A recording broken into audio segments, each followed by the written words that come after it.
Saya beriman sama Tuhan, sungguh-sungguh beriman. Makanya saya nggak pernah takut kehilangan jabatan saya dari dulu. Bahkan nyawa saya nggak pernah takut. Karena saya tahu kemana saya akan pergi kalau saya mati. Itu nama iman. Bukan cuma ngomong doang iman. Masih ngomong iman. Sembahyang apa iman. Imannya apa? Gua kasih tahu lu iman seperti apa. Kenapa saya nggak pernah takut kehilangan jabatan? Karena saya tahu jabatan Tuhan yang kasih. Kenapa saya nggak pernah takut saya mati? Karena saya tahu saya pasti masuk surga dan dapat rumah, dapat makan. Itu jaminan Nabi saya. Kalau hanya Muslim yang bisa kritik Islam, hanya seorang Muslim yang bisa kritik ulamanya. Gitu. Jadi ya kalau bukan kita ya siapa lagi? Apalagi kalau kita mengkritik yaitu ya kan ulama yang radikal gitu kan. Kritik radikalisme itu mau nggak mau pasti jatuhnya sara. Jadi kalau itu dilakukan sama non Muslim ya memang di negara ini nggak mungkin bisa kena pasal 156A penistaan agama, penodaan agama langsung. Tapi karena saya Islam, saya aja yang Islam, yang Muslim pernah saya dilaporkan penodaan agama. Belum nggak? Seorang Muslim saya dilaporkan menistakan agama Islam. Absurd sekali kan? Tapi ya itulah. Kita ambil contoh simpel aja, semenjak Pak Jokowi jadi presiden, pernah nggak kita lihat yang namanya FPI sweeping warung lagi? Kan nggak pernah. Salah satunya juga kan kita tahu kenapa, karena HTI dibubarkan pada era siapa? Ada nggak yang berani bubarin HTI? Nggak ada. Padahal itu jelas makar itu. Kalau itu ada ormas yang seperti itu ya kita gebuk. Sudah dinyatakan sebagai organisasi terlarang, ada tatnya jelas sekali. Ya kita gebuk, kita tendang. Sudah jelas itu. Jangan ditanyakan lagi. Membenarkan ajaran Kristen. Naik kiri kanan untuk benci Islam. Balonku ada 5. Ada beberapa lagu lain yang juga disinyalir mengajarkan kebencian kepada Islam. Lebih baik diganti menjadi lihat kebunku penuh dengan orman. Insya Allah barokah. Yang kedua, lagu Naik Delman. Kita semua tahu agama apa yang ibadahnya hari Minggu. Jadi lagu ini jelas mengandung unsur kristenisasi. Yang ketiga, lagu Bengawan Solo. Ini jelas-jelas bertentangan dengan Islam. Karena kita diajarkan air itu tidak meluap sampai jauh, tapi air itu masuk ke dalam tanah. Sudah sunatullah. Kafir, tak bersunat, tak mandi wajib, berzina kerjanya. Jangan suka kepada orang kafir. Man tashabbaha biqaumin fahuwa minhum. Siapa yang suka kepada orang kafir, maka dia bagian dari kafir itu. Kau teriak krisis Rohingya, tapi kau bungkam terhadap larangan ibadah umat Hindu di Bantul. Kau teriak krisis Uyghur, tapi kau bisu terhadap larangan ibadah Natal di Damasraya. Kau teriak korban penindasan di negeri orang, tapi kau jadi penindas di negeri sendiri, menindas sesama, menindas umat minoritas. Itu karena kemanusiaanmu palsu, kawan. Kemanusiaanmu palsu.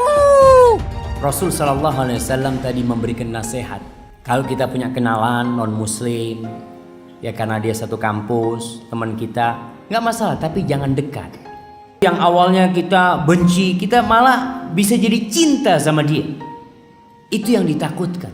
Ada hal-hal yang haram buat kita, halal buat mereka, sehingga kita mau tidak mau terpengaruh. Disebut teroris marah, tapi mengajarkan ilmu Islam yang menghalalkan darah. Jadi salahnya di mana nyebut teroris? Emang kelakuan kayak teroris? Emang dasar teroris? Sampaikan kepada mereka bahwa kita benci sama orang kafir. Kau benci? Iya. Kenapa kau benci sama orang kafir? Ya bagaimana dia mengatakan Allah itu punya anak? Dia mengatakan Allah itu banyak lah, anak benci. Oh ini orang kafir nih, mana tembaknya? Seperti teroris-teroris yang ada ngebom sana, ngebom sini. Orang kafir itu di neraka. Yang dimaksud patung Yesus Kristus, patung Brahma, Hindu Siwa, patung semua patung itu jadi bahan bakar neraka. Nanti membakar orang yang menggambarnya. Abdul Somad dan dari MUI juga memandang ini bukan penistaan agama, ya. Tersinggung. Apakah perlu saya minta maaf? Udah terjawab. Ajaran saya. Orang Hindu bikin patung, ada setannya kata Abdul Somad. Somad bahkan tidak mau minta maaf. Karena penjelasan dia tidak bertentangan dengan agama yang dianutnya selama ini. Makanya orang-orang yang menistakan agama dari mayoritas itu nggak kena. Saya jamin itu. Tangkap dan adili Abdul Somad. Viralkan video ini. Kalau Tuhan berkenan, Somad pasti ditangkap. Justru orang Islam sendiri kelihatannya mulai muak dengan Ustadz Abdul Somad ini. Bonyok, hancur muka MKC. Sampai sekarang polisi belum memberikan izin untuk berobat MKC. Nah, saya minta Pak Polisi jangan menghalangi MKC untuk diobati ke rumah sakit. Tinggal beberapa hari ini Muhammad KC akan selesai P21-nya. Muhammad KC katanya mau dibunuh katanya. Para pelaku dugaan kejahatan, penyiksaan dan pengeroyokan itu terus-menerus bisa masuk ke sel daripada MKC, meneror dan mengancam dengan mengatakan kalau kau tidak mau tanda tangan, maka kamu akan kami bunuh, kemudian istri dan anakmu akan dibunuh, dan pengacaramu pun akan dibunuh. Kurang lebih begitu ancamannya. Maka MCAC pun terpaksa di bawah ancaman yang luar biasa menandatangan, memohon supaya perkara itu dilanjutkan, tidak boleh dihentikan. Jadi nggak ada intimidasi dan apalagi ada isu-isu melakukan pembunuhan dan sebagainya. Keki itu sudah mengucapkan terima kasih dengan Pak Novel Bonaparte dengan surat pernyataan yang dibuat dan sebagainya. Bahkan Keki sendiri itu sudah mencabut laporan pengaduannya. Mintaan maaf dari yang bersangkutan. Ya, ini perlu didalami lagi, mungkin situasi psikis yang bersangkutan mungkin saja bisa terjadi seperti itu. Tangkap Ustadz Abdul Somad sekarang juga.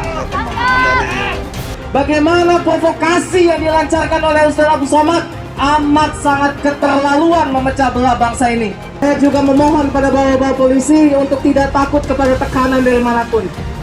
Kalau Abdul Somad tidak ditangkap, ini adalah biang keladi. Biang keladi dari keributan antar umat beragama. Ayat-ayat tentang boleh membunuh dan boleh menghina orang lain beda agama itu ditutup. Ini strategi pemerintah China agar orang-orang Uighur tidak menjadi teroris. Kenapa Al-Quran diturunkan di Mekah? Ya karena di situ tempat maksiat. Selama ini yang kita lihat teroris kan yang bercadar, ya kan, ingat gak yang bom yang di Surabaya pakai cadar? Ternyata di dalam cadarnya, di dalam bajunya itu ada bom. Ya kita takut lah. Kalau bagi teroris yang bunuh diri itu nggak akan ditemani bidadari, ya itu manusia-manusia bodoh. Jangan katakan bom bunuh diri. Ini banyak wartawan-wartawan yang tidak Islami memakai istilah-istilah kafir tanpa dia sadari. Gerakan bunuh diri, padahal gerakan mati syahid. Zaman sahabat Nabi pakai pedang, zaman sekarang tak pakai pedang. Letupkan, ledakkan, mati syahid. Ada pun orang yang mengejek ini mati konyol. Orang mati syahid dia katakan mati konyol. Saya pernah ditanya, apa pendapat Pak Ustadz tentang ISIS? Bagus, saya bilang. Siapa yang tidak ikut kepada ISIS, kafir, halal darahnya. Ceramahnya Ustadz Abdul Somad. Ya, ceramah yang membenarkan bom bunuh diri. Bom bunuh diri itu memang benar dalam Islam. Laporan terhadap Ustadz Abdul Somad itu sudah dilaporkan dari beberapa tahun yang lalu. Namun apa yang terjadi justru tidak pernah dipanggil. Minta maaf pun tidak mau, karena di dalam konferensi persnya di NUI kan beliau cuma menyatakan begini, bahwa jika beliau meminta maaf berarti ajarannya harus direvisi. Ternyata Pak Somad boro-boro diproses, dipanggil saja tidak gitu loh. Makruh hukumnya menengok tiang listrik yang berbentuk salib karena dikhawatirkan hati goncang. Itulah yang ditempelkan salib di belakang ambulan. Kalau masjid kita punya ambulan, balik dari sini ambil pilok. Pilok itu lambang yang ada di ambulan, ganti dengan bulan sabit. Batu hitam itu ya Allahnya orang Islam, walaupun seluruh ulama Islam mengatakan kami tidak menyembah batu hitam. Tetapi kenyataannya kenapa harus pergi ke Arab Saudi untuk mutar-mutar batu hitam itu? Bahkan kita kalau naik haji itu putar 7 kali. Sekali putar, cium itu batu hitam. Putar lagi sekali, cium batu hitam itu. Tidak ada masuk surga di dalam Islam itu. Lalu saya tunjukkan ayatnya. Quran surat Al-Ahqaf ayat 9. Jadi Nabi Muhammad tidak tahu apakah dia masuk surga atau tidak. Nah ini yang dimaksudkan oleh Muhammad Kacai, bahwa tidak ada keselamatan di dalam Islam. Benar, itu ada di dalam Al-Quran kok. Ayatnya ada bahwa Nabi Muhammad ketika sholat didatangi oleh jin dan mengerumuni ketika dia lagi sholat. Ayatnya ada. Orang Islam aja yang nggak tahu ayatnya di mana. Terus ada lagi pertanyaan, apa maksudnya bahwa Muhammad masuk neraka? Jadi Muhammad itu masuk neraka. Jelas aja karena Al-Quran juga bilang begitu. Quran surat ke-19 ayat 71 dan 72. Dan Al-Quran itu boleh membunuh manusia lain karena beda agama. Saya tunjukkan ayatnya tadi. Surat ke Al-Baqarah ayat 191. 300 ayat di dalam kitab itu boleh menyelesaikan nyawa orang. Bela kitab sucinya, bela Tuhannya, ya kan? Kalau Tuhannya pun setan mungkin dibela juga, kan begitu? Kesibukan para lelaki yang masuk surga di surga adalah memecah perawan istri-istrinya. Perawan terus. Mereka menyatakan bahwasanya kesibukan penduduk surga itu memecahkan keperawanan para bidadari. Ternyata ini kesibukan mereka. Bagaimana mereka tidak sibuk? Sementara bidadari yang Allah siapkan bagi mereka sangat luar biasa, indah, cantik dan moleknya.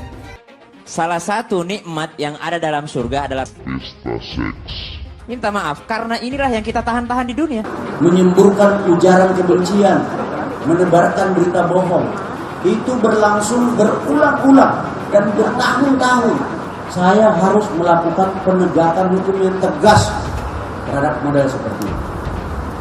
Gak ada gigi mundur, maju terus. Ustadz Abdul Somad itu guys, mereka adalah penista agama, sudah dilaporkan bertahun-tahun, tetapi tetap saja tidak tidak ditangkap oleh polisi, karena polisi takut oleh umat mayoritas agama Islam guys.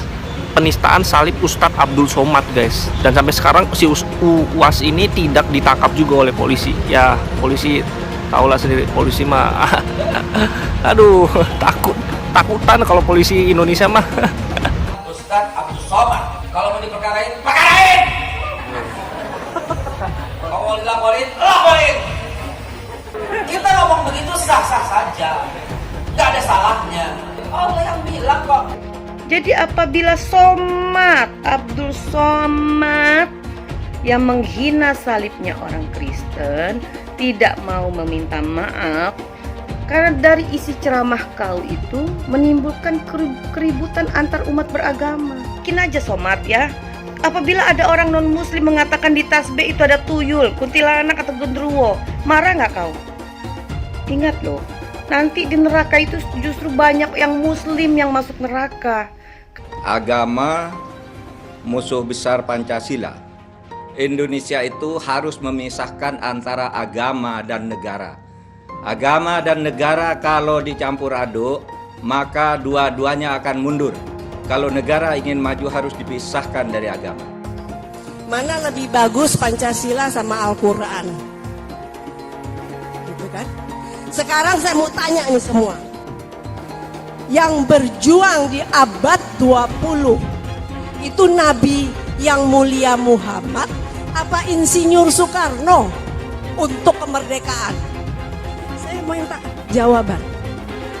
Di abad 20 yang berjuang untuk kemerdekaan itu Nabi yang mulia Muhammad atau Insinyur Soekarno? Ayo jawab, nggak ada yang berani. Beb, Ate, iki lagi rame iki, Beb. Apaan? Ada yang ngomong katanya di dalam salib itu ada jin kafir, Beb. Apa benar di Al-Quran ada seperti itu? Tidak ada. Terus dia ngolok-ngolok lagi simbol Tuhan agama lain sampai dibikin kepalanya ke kanan apa ke kiri. Apa boleh di Al-Quran seperti itu? Tidak boleh. Dia ngomong lagi, Beb, katanya jin kafir itu manggil lo, haleluya. Apa boleh di Al-Quran seperti itu, Beb? Tidak boleh, Allah tidak boleh. Terus kenapa dia masih bikin kayak gitu, Beb? Saya bukan mengatakan Bible Kristen fiksi. Bible Kristen itu palsu. Biar jenderal 100 bintang. Kalau kafir kau ke neraka. Tidak ada urusan. Kepenuhan Roh Kudus. Roh Kudus. Lapor lagi Roh Kudus. Lapor Yahya Waloni bilang Roh Kudus. Lapor. Dongeng tambah tahyul sama dengan omong kosong. Makanya di situ judulnya Matius, Markus, Lukas, Stefanus, Tetanus, Spiritus, Capticus. Karena di salib itu ada jin kafir. Karena di salib itu ada jin kafir. Karena di salib itu ada jin kafir. Haleluya. Kepalanya ke kiri apa ke kanan? Kepalanya ke kiri apa ke kanan? Tetap percaya salib itu lambang mulia, bukan jin.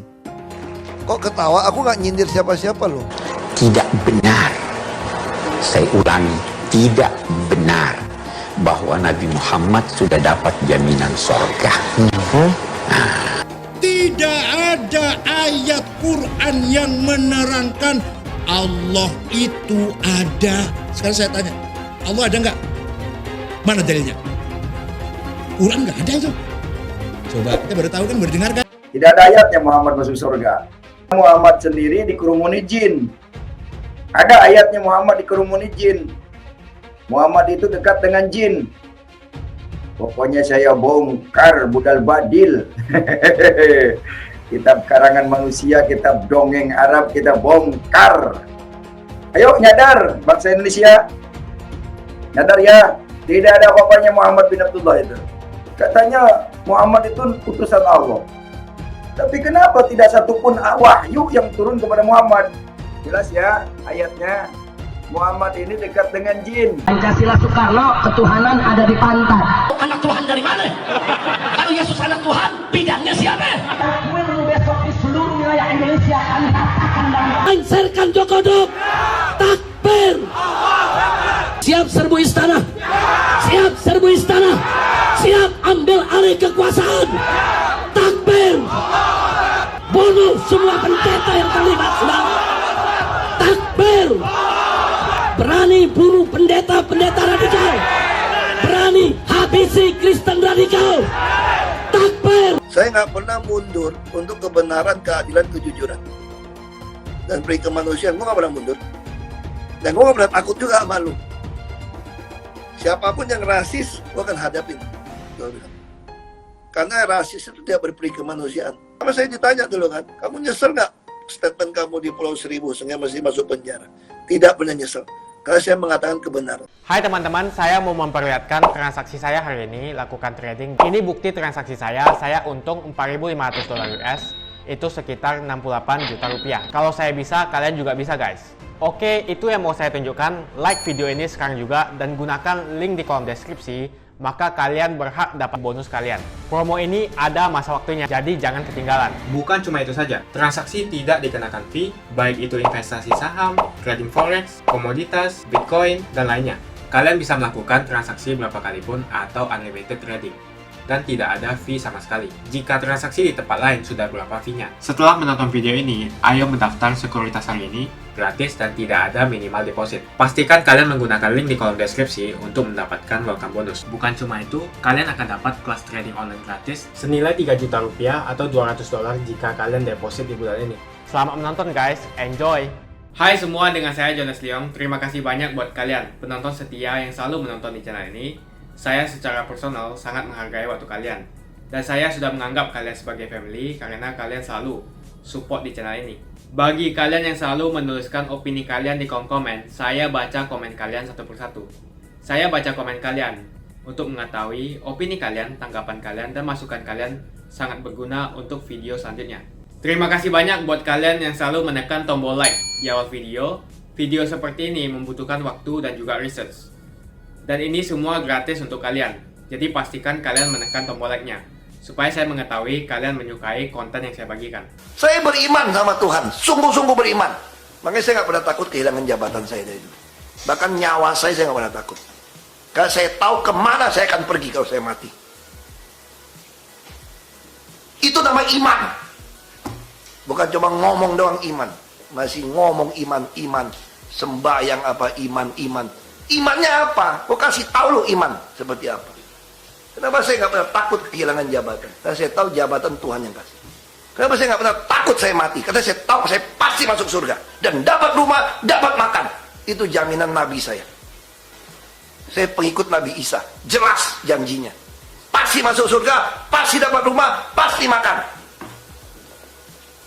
Itu iman saya. Makanya saya nggak pernah takut. Itu kalau cuma masih setengah-setengah, nggak usah ngomong sama saya. Nggak usah iman. Aku pernah bikin video ngolok-ngolok ngeledek ISIS. Bayangin 2015 ketika orang sedang takut-takutnya sama ISIS, semua orang takut sama ISIS, aku bikin video ngeledek ISIS. Seperti juga ketika kemarin aku bikin video ngeledek si Bahar Smith. Berani ngolok-ngolok atau ngeledek yang orang nggak berani ngeledek. Kalau aku tuh selalu pakai unsur humor. Jadi mungkin kemarin aku sampai saking viralnya sampai ada sayembara mau menggal aku. Itu kan aku ngeledekin si Bahar Smith. Videonya tuh humor aja. Aku bilang ini tai lalatnya di kiri ya kan, saya tai lalatnya di kanan gitu kan. Jadi tapi karena memang yang figur-figur yang aku aku parodikan itu memang figur-figur yang mereka anggap seperti dewa gitu kan, ya kayak Rizik lah. Sekarang Rizik udah nggak ada, Bahar Smith kayaknya mau jadi suksesi, mau gantiin si Rizik, mungkinnya jadi imam besar. Jadi kayaknya jadi pengkultusannya itu luar biasa. Nah, kalau kita memparodikan atau ya nyentil lah atau nyolek tokoh-tokoh yang mereka kultuskan sebagai figur yang suci gitu kan, itu mereka suka ekstra marah gitu. Makanya sampai saya marah. Aku ini Muslim, ya aku ini sosok yang memang berani mengangkat topik yang orang nggak berani gitu loh. Kalau misalnya ada tokoh Islam radikal, jangan Islam radikal lah, Islam garis keras lah kita sebut ya. Tokoh Islam garis keras yang dipuja, dijunjung gitu oleh kelompok intoleran gitu, yang orang tentunya mikir 1000 kali gitu untuk nyolek gitu. Aku berani gitu. Jadi kurasa mungkin itu sih yang bikin viralnya itu, karena ya nggak ada yang berani cuma aku gitu loh. Aku waktu dulu lagi banjir, pertama kali Anies jadi gubernur itu kan banjir gede, aku bikin video ngeledek Agim itu viral sekali itu video, saking viralnya sampai ada video-video balasan dari warga Bandung. Jadi intinya marah lah, aku nih dibilang menistakan ulama lah, apalah segala macam lah. Padahal aku cuma ngeledek gitu doang. Assalamualaikum, Agim. Terus di belakangku kan banjir kan. Alhamdulillah ya, Jakarta ini karena pemimpinnya sekarang diridhoi sama Allah, jadi diberkahi sama air yang berlimpah ya Agim ya. Kalau ini sih bukan banjir. Kalau ini mah limpahan air yang berlimpah, rezeki dari Allah. Oh itu viral banget. Aku dibilang katanya, ya gitulah, suul adab, kurang ajar sama ulama, apa bisa melakukan ini karena kita ini Muslim. Simple. Karena kita ini Muslim. Kalau hanya Muslim yang bisa kritik Islam, hanya seorang Muslim yang bisa kritik ulamanya gitu. Jadi ya kalau ibaratnya kalau pakai slogannya Pak Prabowo waktu Pilpres 2019, ya kalau bukan kita ya siapa lagi? Ya kan? Kalau bukan aku yang kritik siapa lagi? Apalagi kalau kita mengkritik yaitu kelompok intoleran, radikalisme, ya kan, ulama yang ya radikal gitu kan. Itu karena sensitif sekali, karena itu rentan sara gitu kan. Ketika kita ngangkat kita kritik radikalisme, itu mau nggak mau pasti jatuhnya sara gitu loh. Jadi kalau itu dilakukan sama non muslim, ya memang di negara ini nggak mungkin bisa kena pasal 156A penistaan agama, penodaan agama langsung. Tapi karena saya Islam loh, saya aja yang Islam, yang Muslim. Saya bukan sekedar Muslim loh. Saya ini kader dari ormas Islam terbesar di Indonesia. Kader Banom NU Nahdlatul Ulama, anggota Banser. Pernah saya dilaporkan pasal 156A penodaan agama. Gemblong nggak? Seorang Muslim saya dilaporkan menistakan agama Islam. Kan absurd sekali kan? Tapi ya itulah. Jadi memang saya sudah didoktrin seperti itu sebagai anggota Banser. Saya harus membela yang lemah, harus membela umat minoritas, harus membela etnis minoritas. Berapa kali kasus persekusi yang terjadi ketika Rizik buron ke Arab itu gara-gara kasus cat esek-esek, kasus persekusi marak sekali karena FPI nyatronin netizen yang ngeledek Rizik di media sosial. Yang di persekusi rata-rata, maaf ya, etnis minoritas di Jakarta. Siapa yang turun? Banser yang turun. Kita selalu yang turun. Kita yang kayak ada satu persekusi waktu itu yang Banser turun itu ada anak kecil Chinese di daerah Cideng kalau nggak salah, itu dipersekusi sama FPI, terus tim legalnya Banser turun mediasi ke keluarga, terus kasih bantuan hukum ke keluarga, akhirnya keluarga ngerasa di backing sama Banser, akhirnya berani bikin laporan ke polisi, anggota FPI-nya masuk kan, sampai sekarang belum keluar. Jadi yang kayak gitu-gitu ya, kita memang saya didoktrinnya seperti itu. Saya harus, selama masih ada intoleransi, selama masih ada persekusi kepada umat minoritas, kepada etnis minoritas, selama masih ada persekusi terhadap ibadah umat minoritas. Kita ambil contoh simpel aja, semenjak Pak Jokowi jadi presiden, pernah nggak kita lihat yang namanya FPI sweeping warung lagi? Kan nggak pernah. Itu kan jelas itu kebijakan Pak Jokowi itu. Semenjak Pak Jokowi nggak pernah lagi mereka bisa sweeping warung, sweeping restoran segala macam dengan dalih bulan Ramadan. Mereka baru keluar langsung dihadang sama Pak polisi kan, suruh balik lagi ke markas, ke kandangnya mereka. FPI itu menggeruduk rumah makan, menggeruduk restoran apalah segala macam lah. Ya itulah, itu bukti nyata, memang perubahan itu ada, dan perubahan itu terjadi di eranya Pak Jokowi. Ya termasuk itu salah satu yang membuat Pak Jokowi itu kan sangat-sangat dibenci oleh kelompok intoleran yang beroposisi sampai sama Pak Jokowi. Kita tahu kan kemarin ketika Pak Prabowo memutuskan untuk rekonsiliasi sama Pak Jokowi, jauh sebelum Pak Prabowo diangkat jadi Menhan, Pak Prabowo udah mengajak seluruh pendukungnya untuk rekonsiliasi. Kita tahu apa yang terjadi. 212 dan FPI malah mengutuk Pak Prabowo, dibilang katanya Pak Prabowo mengkhianati perjuangan mereka apalah gitu kan. Kita udah tahu lah kelompoknya yang mana yang selalu bikin gaduh, bikin bikin rame, bikin bising di negeri ini. Alasannya itu, alasannya karena di eranya Pak Jokowi mereka sudah tidak bisa seenaknya persekusi rumah makan lagi, sudah tidak bisa seenaknya geruduk warteg lagi gitu kan. Saya nggak tahu lah, saya nggak mau nuduh, tapi mungkin ada penghasilan mereka dari situ yang hilang, ya kan? Terus juga bukan itu aja kan, persekusi rumah ibadah juga lebih nggak mudah, nggak semudah itulah. Memang masih ada, tapi tidak semarak dulu gitu. Persekusi warga agama minoritas yang sedang ibadah gitu kan, itu kan semuanya lebih bagus lah. Aparat lebih hadir dibanding dulu di eranya Pak Jokowi. Dan itu alasannya kenapa Pak Jokowi dibenci sekali. Orang kafir tak bersunat, tak mandi wajib, berzina kerjanya. Jangan suka kepada orang kafir. Man tashabbaha biqaumin fahuwa minhum.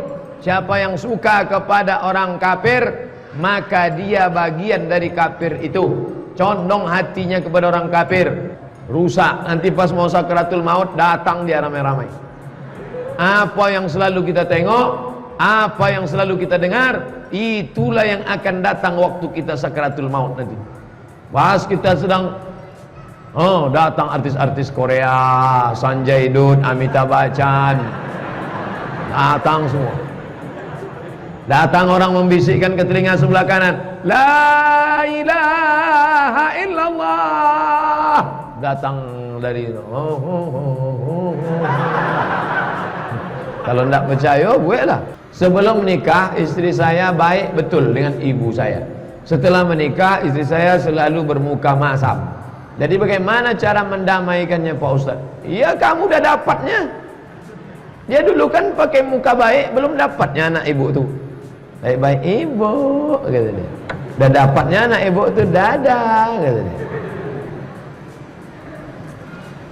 Perempuan, aku adalah milik suamiku. dan suamiku adalah milik ibunya. Maka anak perempuan mesti paham itu. Laki-laki punya istri perempuan, punya emak perempuan juga mesti paham itu. Maka mesti, kalau tidak, oh kacau lah, macam Tom and Jerry dia. Di akhir majelis kita berdoa supaya dibukakan Allah pintu rezeki. Yang sudah nikah supaya bisa nikah sekali lagi. Mana tahu istrinya meninggal, sesuatu yang berasal dari haram, maka hasilnya yang haram. Allah melaknat orang yang makan riba, wa mukilahu, orang yang dikasih makan, orang yang mewakilkan transaksi, wa katibahu, pegawai pencatatnya, wa syahidaihi, dua orang yang jadi saksinya, kulhum sawa, semuanya sama. Ustadz, bagaimana sikap kita terhadap teman yang gay? Masukkan dia program, nama programnya Be a Man. Perlu dibuat. Melihat dari pertanyaan ini nampaknya udah ada gelagat-gelagat. Be a man, jadilah kau laki-laki yang perkasa, yang melambai-lambai. Ustadz, bisa potong nggak? Rasul sallallahu alaihi wasallam tadi memberikan nasihat, la tusahib illa mu'minan. Jangan bersahabat kecuali dengan orang yang beriman. Kita kalau sahabat ya, kalau kita punya kenalan non muslim ya, karena dia satu kampus, teman kita, nggak masalah, tapi jangan dekat. Lama kelamaan, tatkala kita melihat perbuatan-perbuatan kekufuran dia, kita jadi biasa. Tidak ada yang awalnya kita benci, kita malah bisa jadi cinta sama dia. Itu yang ditakutkan. Kalau berdagang, bergaul sama orang non muslim nggak masalah, tapi untuk jadi teman dekat jangan. Dia tidak akan mengingatkan kita untuk sholat jamaah, karena tidak ada sholat dalam agama dia. Mungkin dia menghargai kita untuk sholat, iya ada orang-orang Nasoro yang kalau kita ke rumah dia, ini kayaknya waktu sholat, kalian mau sholat ya, dia carikan tempat, mungkin seperti itu, mungkin. Tapi menyuruh kita, ada hal-hal yang haram buat kita, halal buat mereka, sehingga kita mau tidak mau terpengaruh. Makasih banyak buat kalian yang nggak skip dan nonton video ini sampai habis. Saya secara personal sangat menghargai waktu kalian. Makasih banyak buat kalian yang sudah tekan tombol subscribe, dan makasih banyak buat kalian yang sudah tekan tombol loncengnya. Jangan lupa bagikan informasi ini ke teman atau family Anda. Mungkin teman atau family Anda membutuhkan investasi ini. Oke guys, sekian dulu dari saya. Jangan lupa follow Instagram saya di @johannesleongofficial untuk kata-kata motivasi setiap harinya. Bagi kalian yang termotivasi nonton video ini, ayo like video ini dan subscribe di channel ini. Dan buat kalian yang sudah subscribe di channel ini, jangan lupa tekan tombol loncengnya supaya kalian mendapatkan notifikasi setiap kali saya upload video. Hai teman-teman, kalian sudah membuka akun untuk melakukan investasi atau trading? Jika belum, membuka rekening sekuritas itu gratis loh. Bahkan cuma butuh 5 menit saja. Cepat dan simple.